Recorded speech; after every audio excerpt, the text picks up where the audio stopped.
Assalamu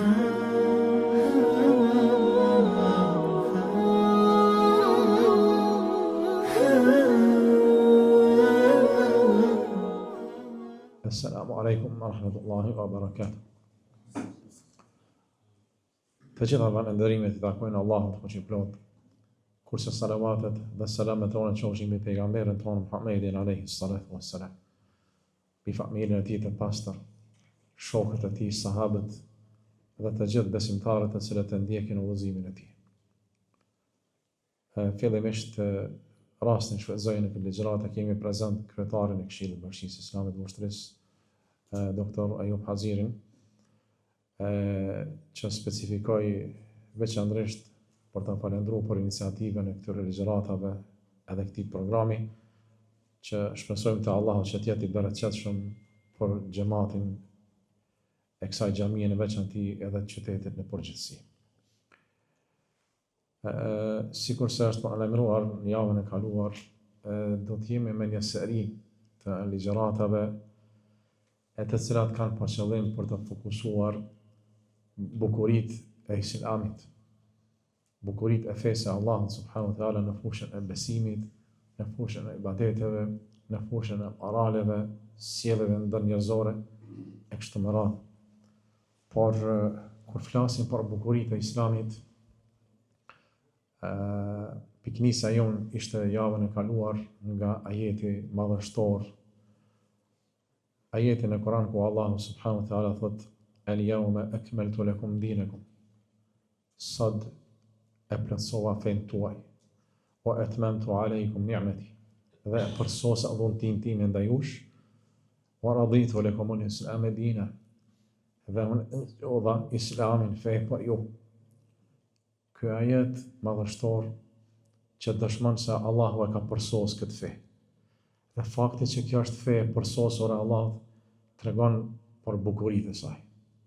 Në të gjitha sferat, Allahu është i përsosur, është i pastër nga tmetat, dhe Allahu e ka zbrit fenë e tij të përsosur edhe të pastër nga tmetat.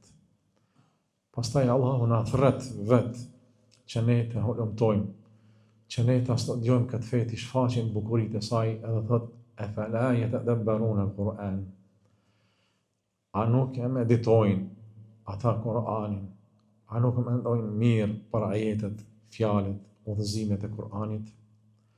"Walau kana min 'indi ghayri Allahi lawajadu fihi ikhtilafan kathira". Allahu thot sikur ky Kur'an të ishte prej dikujt tjetër, të mos ishte prej Allahut, ata kishin me pa kundërshtime të mëdha, mos pajtime të mëdha në të. Por aq është i përsosur që tregon se është prej Allahut fuqiplot. Tham muslimani ka vetën e tij, pikëspari që të hulumtojë edhe të shoh bukuritë e Islamit, sepse kjo ja shton dashurinë për këtë fe, ja shton përkushtimin ndaj Allahut fuqiplot, ja shton falënderimin ndaj Allahut kur e sheh se çfarë bukurish Allahu i ka zbrit me fenë e tij. E aspekti tjetër ishte kur muslimani sheh bukuritë e kësaj feje, i praktikon ato, u paraqet të tjerëve. Nga se dietarët e Islamit kanë thënë, po që se muslimanët kishin me bo përpjekje ma shumë me i shfaq bukuritë e kësaj feje të jo muslimanët, atëherë njerëzit kishin me hinë fe masovikisht. Por fatkeqësisht në këtë kohë ka ndodhur kundërta. Njerëzit, disa me qëllim e disa pa qëllim, kanë punuar gabim duke aprish imazhin, duke paraqit këtë fe ndryshe nga ajo që është. E pastaj njerëzit e kanë kuptuar se kjo, domethënë sipas veprimeve të tyre, sipas propagandave të tyre, e kanë kuptuar gabimisht këtë fe. Prandaj ne duhet vazhdimisht të punojmë, të angazhohemi që këto bukuritë e Islamit që tjerë nuk i kanë pa t'ua tregojmë, nga se kjo ata kanë nevojë për këtë. Domethënë popujt në kohën e pejgamberit sallallahu alaihi wasallam, sikur të thotë Allah: "Idha jaa nasrullahi wal fath", kur ka ndihmë e Allahut dhe çlirimi, i ke pa njerëzit si kanë hyrë grupe masovikisht në fenë e Allah, kur i kanë pa bukuritë e Islamit, të pejgamberit, të Kur'ani dhe të këtë gjitha domethënë udhëzimet e Islamit. Tani do të fokusohemi në këtë temë të sontit inshallah në pika të shkurtra, por mos më zgjat shumë, bukurive të Islamit në pastërti. me namaz, duke ditë se kushti kryesor ose para kushti për të falë namazin është pastërtia. Allahu nuk e pranon namazin e personit i cili është i papastërt. Po pastaj kur kemi hadithën e pejgamberit që ka thënë at-tuhuru shatrul iman, pastërtia është gjysma e besimit. Kështu ka thënë i dërguari i Allahut. E disa dietar e kanë interpretuar këtë fjalë, ka thonë është kuptimi pastërtia është gjysma e fesë. Pra gjysma e fesë është për të pastruar, me qenë i pastër në trup, në shpirt, në zemër, e gjysma e fesë është për të vepruar me veprat e tjera. Dhe me thënë, gjysma e besimit në islam është me qenë i pastërt. Dhe kulminantja është abdesi, i cili përsëritet shpesh, i cili është një dëshmi për kujdesin e muslimanit, për pastërtinë individuale, edhe për higjienën e tij. Kush mundet me qenë më i pastërt, me pas higienë më të mirë, se sa një musliman i cili falet e domosdoshmërisht edhe merr abdes sa herë në ditë. Kush mundet me qenë më i pastërt se ky, me pas higjienën më nivel se sa ky.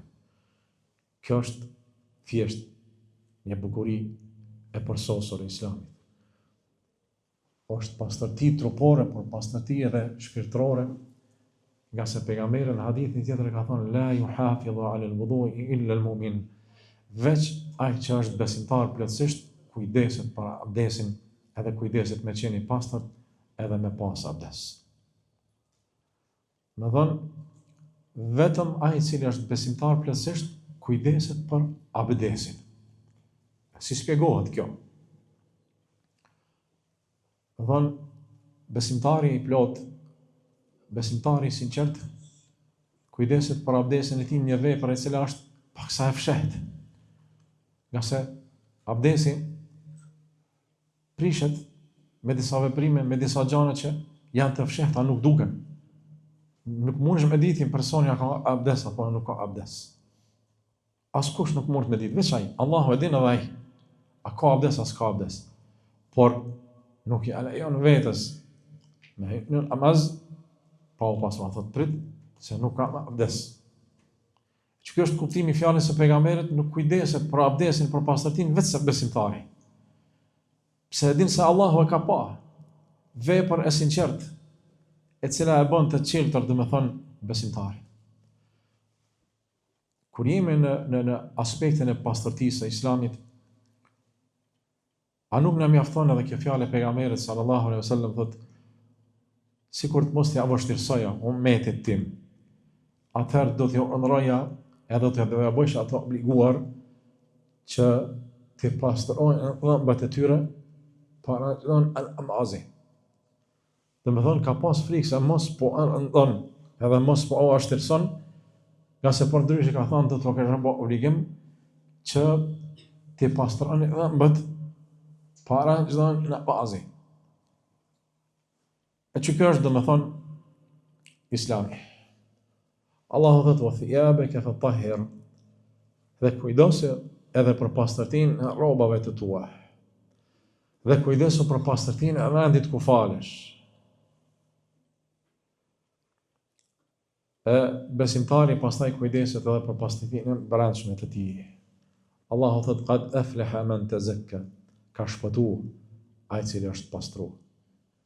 Me të gjitha kuptimet e pastrimit, edhe në aspektin e higjienës, ka shpëtuar kush është pastruar me abdes, me gusull, por qëllimi esencial këtu është ka shpëtuar ai i cili është pastruar në brendësinë e tij. E ka pastruar zemrën e tij prej veprave të këqija, prej njetëve të këqija, prej idhujtarisë, prej urrëties, prej xhelozisë, prej gjitha këtyre, ai që e ka pastruar zemrën e tij ka shpëtuar. Do me thonë, besimtari jo vetëm që kujdeset për pastërtinë e jashtme trupore, ai kujdeset edhe për brendësinë e tij, që të jetë i pastër në zemrën e tij ndaj të gjitha krijesave të Allahut subhanahu wa taala. E pastaj kur flasim për bukuritë e Islamit në namaz, kjo është madhështoria, ka thënë pejgamberi alayhi salatu wasalam, as-salatu imaduddin, namazi është shtylla e fesë. Dhe namazi është ai i cili e identifikon plotësisht një musliman prej jo muslimanit. Namazi është kryesore që e identifikon. Tjerat nuk janë shumë të dukshme. Më e dukshmja është namazi, prandaj është lidhja kryesore, lidhja më e fuqishme e robit me Allahun, namazi. Dhe për këtë arsye Allahu ka thënë: "Qad aflaha al-mu'minun alladhina hum fi salatihim khashi'un." Kanë shpëtuar, vetë se kanë shpëtuar të kryme kanë besimtarët, ata të cilët janë të kujdesur, të porulur në namazin e tyre. Për namazin Allahu ka thënë kështu. Por për namazin të irat në zan, në minare, edhe thuhet hayya alal falah, hajde në shpëtim. Namazi është shpëtimi i robit. Prandaj bukurit e këtij ibadeti, e kësaj shtylle të Islamit janë sinqeriteti. Nga se namazi kur starton edhe fillohet me fjalën Allahu Akbar, Allahu është më i madhi. Me këtë fjalë fillon namazi, edhe pasi të hyjë në namaz nuk ka më komunikim me dikën tjetër. Nuk ka më përkushtim ndaj dikujt tjetër. Është përkushtimi edhe drejtimi ka Allahu Akbar, Allahu është më i madhi. Krejt tjerat janë krijesa, krejt tjerat janë të vogla, krejt çdo gjë tjetër është e parëndësishme. Allahu është më i madhi. Prandaj me krejt qenjen i përkushtohesh Allahut, edhe nuk e ke të lejueshme me komunikuar me askënd. Në momentin që komunikon me dikon namaz e ke prish. Se është për krijuesin. Nuk guxon ty me të ndërhyj dikush tjetër aty më. Ky është domethënë namazi, për të cilën Allahu ka thënë: "Iqimis salah, inna as-salata tanha 'anil fahsha'i wal munkar." Plotësoja namazin. Falë namazin në mënyrën e plotë.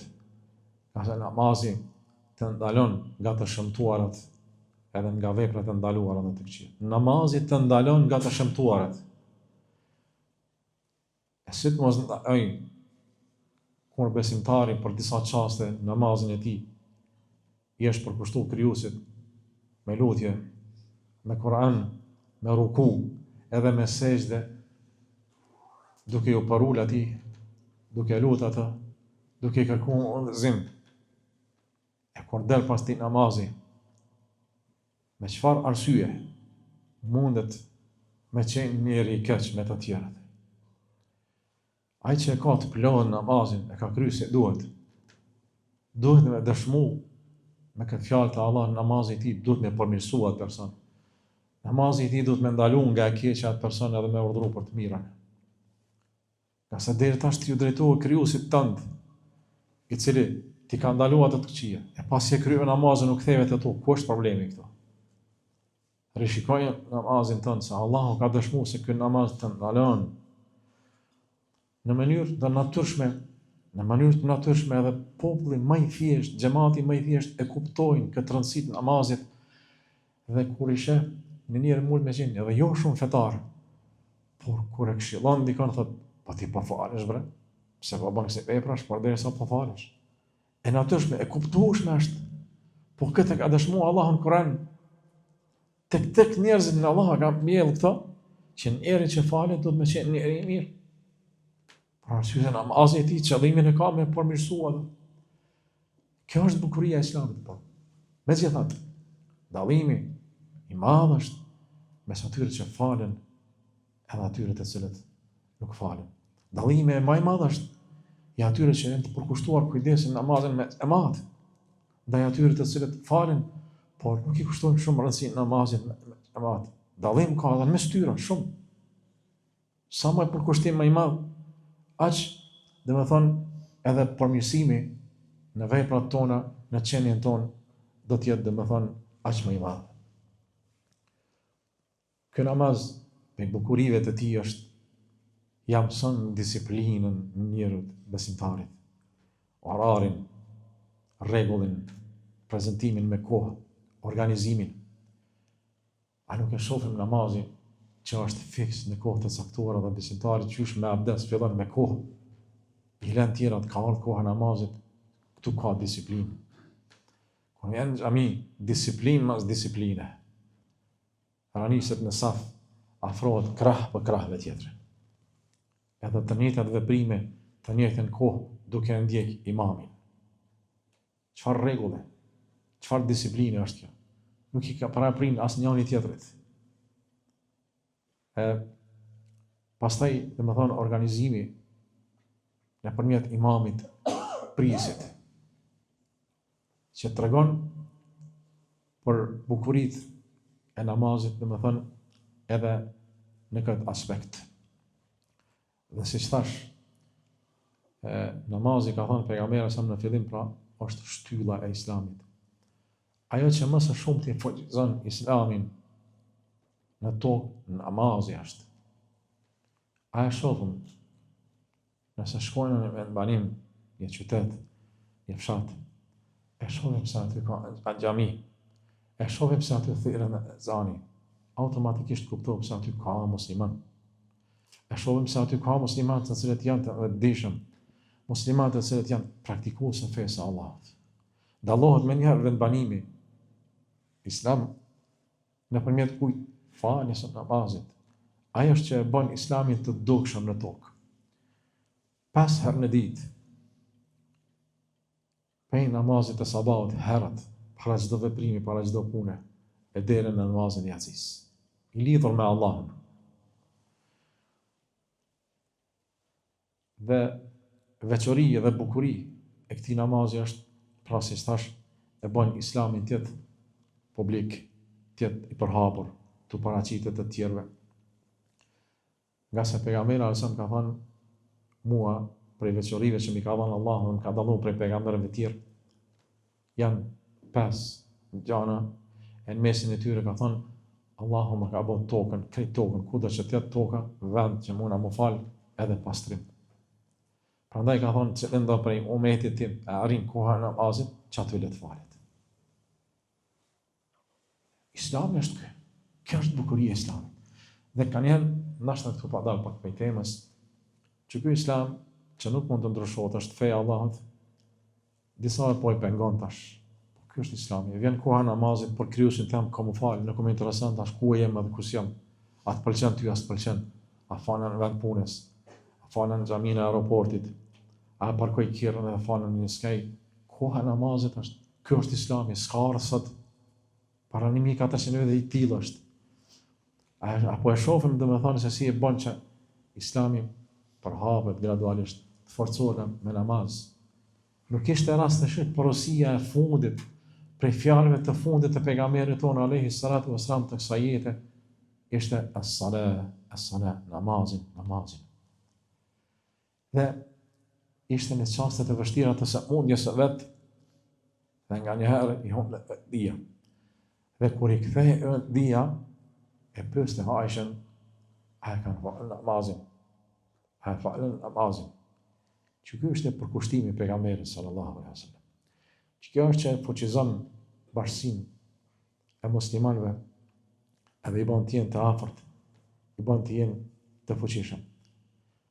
Mos harrojnë një ngjarje e pa dëgjuar për një ligjëruesi. Më kujtohet në televizion një ligjërues i njoftën në botën islame, edhe kishte pas rast me një nxënës me kontaktu, i cili kishte studiuar në Britani. Dhe ai ka thënë, kur kam studiuar në Britani, kam qenë duke jetuar të një familje britaneze. Kam jetu aty. Më thonë shpesh herë në studentat që studiuar në botën jashtë me kanë programe të caktuara për ta forcuar gjuhën, për të komunikuar, banojnë në familje.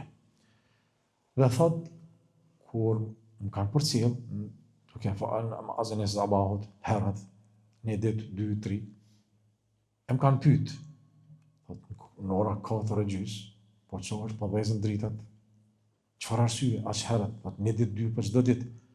Ata ju ka treguar namazin e sabahut, ka thënë, çdo herë e keni musliman kështu, çdo herë. Atëherë, i kanë thënë ata, ky qenë ka një vullnet aq i fuqishëm sa që edhe hekurin po e thejka dhe hekurin po e shkrika. Vullneti për të qenë i përkushtuar në namaz. Realisht, edhe si thash, pa namaz, si do t'jetë lidhja e robit me Allah. E na mes dy namazeve harrojna, na kapin përkushtimet e jetës materiale. Ku është puna ai i cili nuk falet kur? Kur i bjen me Allahu ati? A veç kur është situatë në vështirë? A veç kur është në zor? Kur do ta përkujtoj Allahun? Kur do të përmirësohet zemra e tij nëse ai domethënë nuk kujdeset për namaz? Prandaj vëllazër, duke shfaqur këto bukuri të Islamit në këto dy ibadete, për ibadeteve më madhështore, le të jetë si mesazh edhe si porosi që të jemi sa më të përkushtuar në namaz, nga se prej bereqeteve edhe prej bukurive të namazit është se Allahu Azza wa Jall i shpërblen robët e tij namazlit me të gjitha të mirat, i shpërblen edhe me furnizim. Nga se Allahu ka thonë: "Wa'mur ahlaka bis-salati wastabir 'alayha. Nahnu narzuquk." Ka thonë, falë namazin, edhe urdhroi familjen tënde që ta falin, ka se përndryshe Allah, ne jemi ata të cilët ju furnizojnë. Pra mos u friksoni, që nëse thoni e falin namazin, nuk kam kohë me punu, do të më paksohet rrisku. Allah thotë, ne ju furnizojnë. Me që ta jetë djetarët e Islamit ka thonë, bereqeti prej bereqeteve të faljes së namazit është Allahu ja shton furnizimin e robit e tij, ka ai nuk e pret. Vetëm si çka le të mbështetet te Allahu subhanahu wa taala. I jemi domethënë sa më shumë të përkushtuar në këtë ibadet, e ne me këtë e përfundojmë domethënë këtë ligjërat duke lutur Allahun subhanahu wa taala që të kemi pas dobi nga këto këshilla. Duke lutur Allahun azza wa jalla që na forcojë në besimin e tij, në fenë e tij, wa akhiru da'wana alhamdulillahi rabbil alamin.